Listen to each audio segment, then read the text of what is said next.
forward, Bally, because we have a huge week in the world of combat sports here in Australia. This podcast is going to be beyond just combat sports, we know that, but we cannot spend today's episode without spending a great deal of time on the card that's coming up in Sydney this Sunday here in Australia, February the 1st, January 31st over in the States. We've got UFC 325 at the Kudos Bank Arena in Sydney. We've had a couple of Sydney cards over the past couple of years that I don't think have quite met the mark of what the Aussie MMA fans are looking for. Every time that they announce one of these Sydney cards, it's can we get a Robert Whittaker on there?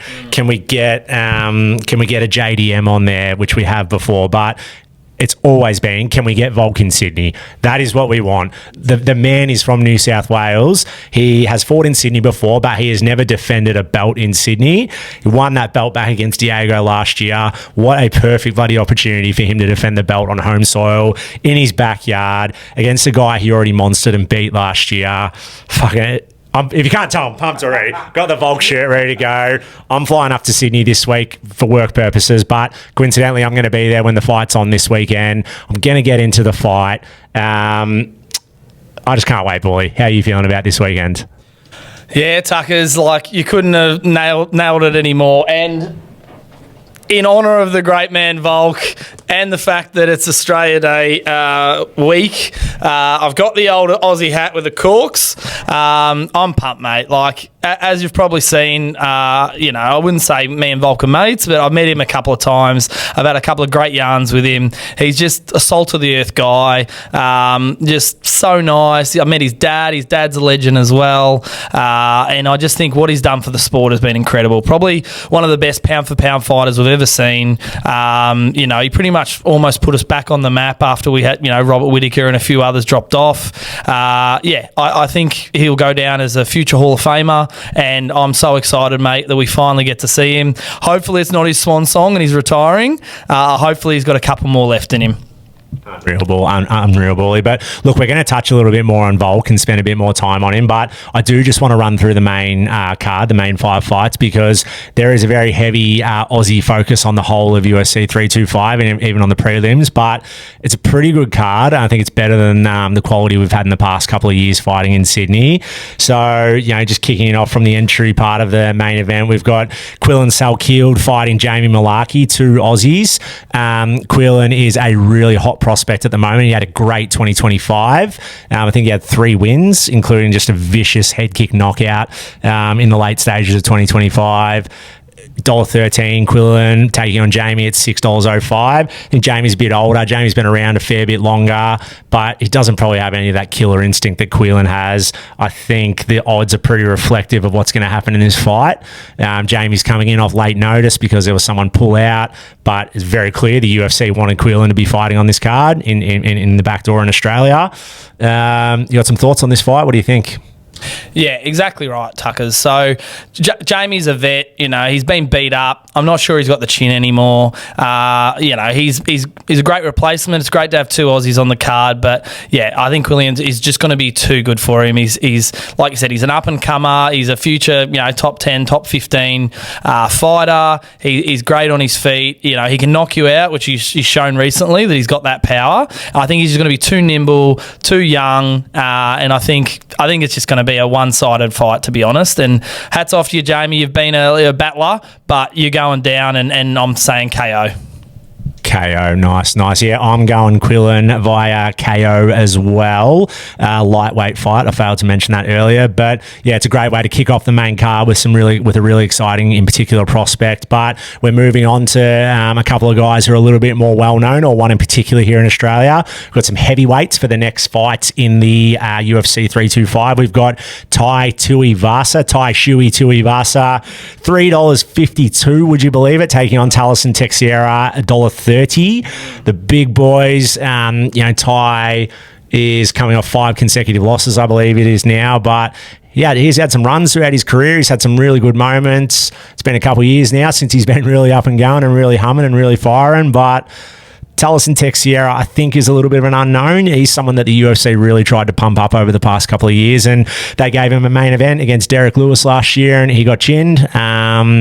So I don't think he's that great, to be honest, but Ty's not in his best shape right now, is he, Bally? Exactly right, Tuckers. I think, Ty, I love you, mate, and you've been awesome. Nothing better than seeing you do a shoey and getting the crowd up and about. We forget that he knocked out Lewis, and obviously Lewis knocked out Double T, so you can make your comparisons there. But from what I've seen of the big fella Ty, I think he was 400 pounds. He's ballooned out. He's a big boy now. I don't think he's right in anymore. I think this might just be a bit of a paycheck for the big fella. I'm just worried that this could be very one-sided. I think Ty is going to be in a world of pain. You're right. Double T isn't, maybe he's not the best, but 6'5", 83-inch reach. I think he's going to cause him a lot of trouble, and I think it might just be maybe the last fight for the big fella. But as you said, it's heavyweights. Anything can happen. Ty's still got those big hands, and he can bang. So, Ty, for you, mate. In honour of the great man, I'm going to do a shoey for you, Ty. I think it's going to be your last fight. But we love you, mate. You've brought a lot of fun to the sport. And this one goes out to you, great man. Was not expecting this. Wowee. This for you, Ty. Good luck, mate. Here's the memories. That looks so painful. Oh, not bad. Sorry about that, everyone.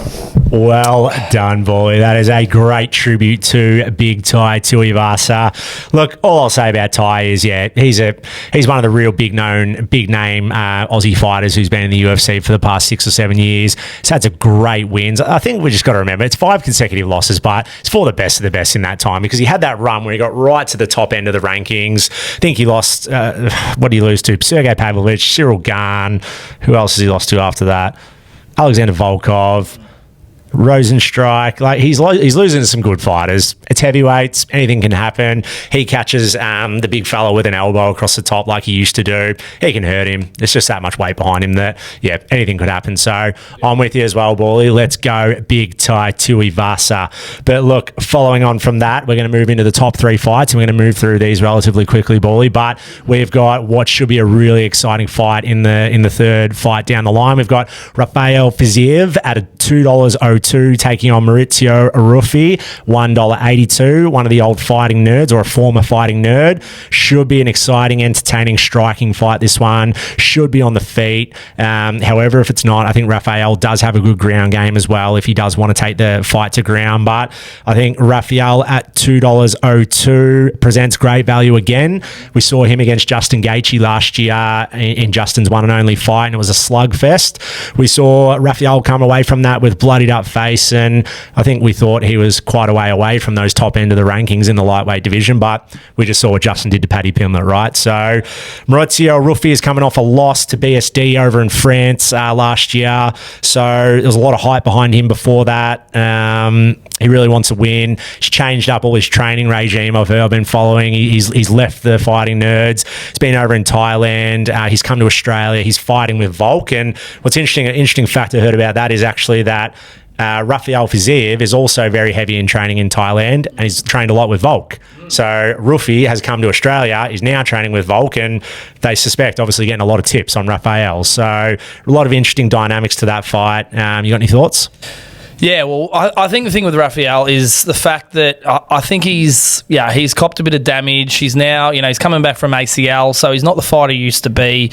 Obviously, he's got kind of that great Muay Thai background. He can stand, but as you saw in the Gaethje fight, he knows how to throw him, but he doesn't actually know how to get out the way of some of these shots. So I think Maurizio is going to cause him a lot of pain, and it's going to be a very exciting fight. The other factor, like you mentioned, is Maurizio is training. He's already in Australia, so there's no jet lag. So Rafael's coming from another country. He's going to be jet lagged. Obviously, he's not as young as Maurizio as well. So I think that he's going to be too good on his feet, too good a striker, and I think Maurizio Ruffy is going to get the win via KO, Tuckers. Right. So, well, there you go. We disagree on that one. I am going Rafael Fiziev by KO. So, there you go. There's a little bit of a difference in our tips this week, Bally, once again. But look, takes us to the co-main event of the evening, we've got another lightweight contest. We've got Dan the Hangman Hooker coming in at $3.21, taking on Benoit Saint Denis at $1.35. Two very violent men, two guys who love to scrap. You'd suspect it's going to be a stand-up striking affair. However, Benoit is certainly known for his grappling and his wrestling, and that's his strength. I think most likely outcome here is, and I guess what I'll be tipping is a BSD submission. I think he'll take Dan down eventually and submit him, but I think he's going to try and stand with him early because he's got that in him. He loves the dogfight. He does love to stand and bang. We know that's what Dan's got. We know that Dan doesn't like getting taken down. We saw that against Armin last year. It's just not his strength and not what he's there for. So I think we'll see some action early in the fight. I think BSD could probably end it pretty early if he really went out hard and really tried to submit Dan early. But I think we'll get it into the second, maybe the third round. But yeah, my tip's going to be a BSD submission. Let's go round 3. How about you, Bally? Yeah, like, to be honest, Tucker's BSD, he's the more complete fighter. He's just come off a massive win against Darush where he looked incredible. I'm a bit like you. I can see him just running straight through Hooker. Hooker, we love you, mate. But, you know, he copped a lot of damage last time. I'm surprised he's even ready to fight. I think he's just not quite in that top echelon of fighters where I think BSD is one of those up-and-comers. He's going to be a top 5, top 10 fighter, and I think his grappling's going to cause him trouble. And a bit like you, I can either see him clocking him with a KO or a submission. I think Hooker's got no chance, to be honest. But we love you, Dan Hooker. You're a legend, and we'd love to see a great performance. But yeah, I'm going PSD.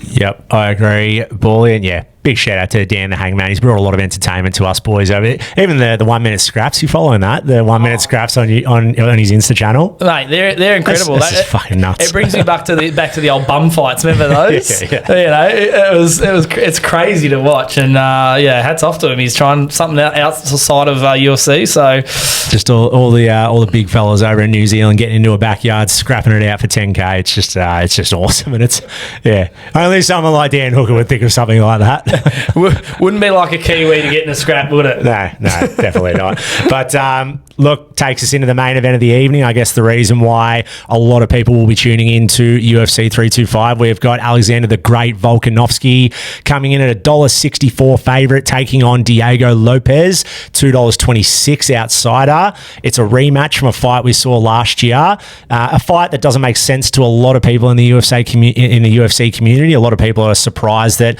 Diego got this rematch when there's some pretty other-worthy contenders out there.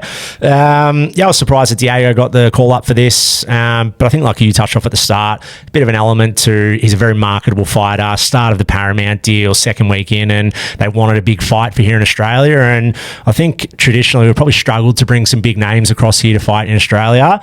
I know we could have definitely got Volk v. Lerone Murphy, we could have got Volk v. Movsar Evloev, but I don't reckon it's the draw card the UFC wanted for these first couple of weeks in the Paramount deal. Diego's got a huge Brazilian following, a very attractive style of fighter. He's a striker, good looking dude, and it was a really good fight in the first take last year. Give us your thoughts on the fight itself, Bally. We're gonna get into Volkanovski, the man, but let's just talk about the fight matchup for now. Yeah, Tucker's exactly right. Like, it's the matchup no one asked for, but we've got it. I wouldn't say I'm angry. Obviously, love watching my boy Volk fight, but it is starting to feel a little bit that, you know, Volk, he's starting to talk about retirement, you know, what's left to do. He's cleaned out the division.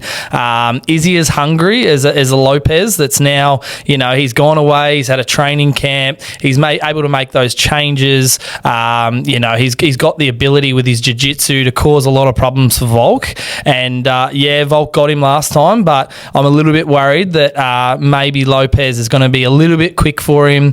You know, the age as well, he's getting a bit old in the tooth, the big Volk. We love you, mate, and you're Alexander the Great for a reason, but I'm a little bit worried that Lopes is going to knock him out, so it might spoil the Aussie party, but Lopes is hungry. He doesn't actually go to decision that much, so if he does win, generally it's via KO. So I'm going to, unfortunately, go for Lopes, but I'd love Volk to prove me wrong. You're tipping Diego Lopes to knock out Volk. I know. Fuck me. This is the man who's got Volk plastered over his whole Instagram. You're going against the man. Volk, please forgive me, mate. I love you, mate. You're one of the best blokes I've ever met. But if you want me to go with my heart or my head, my heart says Volk. I'd love him to knock him out, to show why he's the greatest pound-for-pound fighter, to get another fight, maybe go up a weight class and have that legacy fight and show, what he can do. But if you're asking me my brain and my tipping brain, I'm going to unfortunately have to say Lopes. Nah, that's all good, boy. We want you to be honest. We want to get the real insights out of you, man. But look... The fight last year was a great fight. Let's look back to it, because a lot of judges had that fight 4-1 for Volk. Went to a decision. It was a unanimous decision victory. I probably had it 3-2. I think Diego did enough to keep the fight close and entertaining. Nearly took out Volk early in the fight. He did knock him down. It was either at the end of round 1 or the end of round 2. Did knock Volk down. I think he was a bit cautious, Diego. I don't think he let the full version of himself out. I think he was waiting for an opening for a lot of the fight. But the reality is Volk is just such a good controlling fighter. Like, he just controls the cage. He controls space. His kickboxing IQ is just on another level. He just feints so well. He's just such a smart fighter. I just think I looked at that fight and I just thought he's such a smart fighter. I think he's got the knowledge that he's had 25 minutes with Diego, that he's just so well coached. He's been doing it for so long that I think he can win again. I can't see Volk KOing him or ground and pounding him and getting him out of there like he used to do to blokes, but I think Volk will come through with a decision victory again in my mind. I'm going to go the great man Volk. Let's go a split decision victory. I think we're going to see a great fight. I think we're going to get to a decision, and I think Volk's going to take it home, because just a smart fighter. He's going to control the cage again. He strikes. And I think he's just going to be in Diego's head, hopefully anyway, after that first fight. Let's hope so, Tuckers. I want him to win more than anyone, all right? Like, he's just such a likable guy, isn't he? Like, he's really, I've been listening to some clips this week, and he has really won over the American fans as well, which is something that a lot of Aussie fighters really struggle to get into that market and become real popular household names over there. Yeah, his cooking content he puts out there has really brought him into being a household name over there. He's just such a likable guy that, it'd just be great to see him. And there's a part of me that thinks it'd be good for the division if Diego gets the belt and opens up a lot of new opportunities. And my thoughts. I've got a few mates in particular that really disagree with me on this one, but I want to see Volk go up to lightweight again and get a win up there, because I think he can. I think he can take out a lot of those top 10 fighters. We know he can beat Max. I'd love to see a fight with him next year as a swan song, where he does go up and have a fun legacy fight like he touched on. So, yeah, he's hoping that we see a really good performance on Sunday, Bally.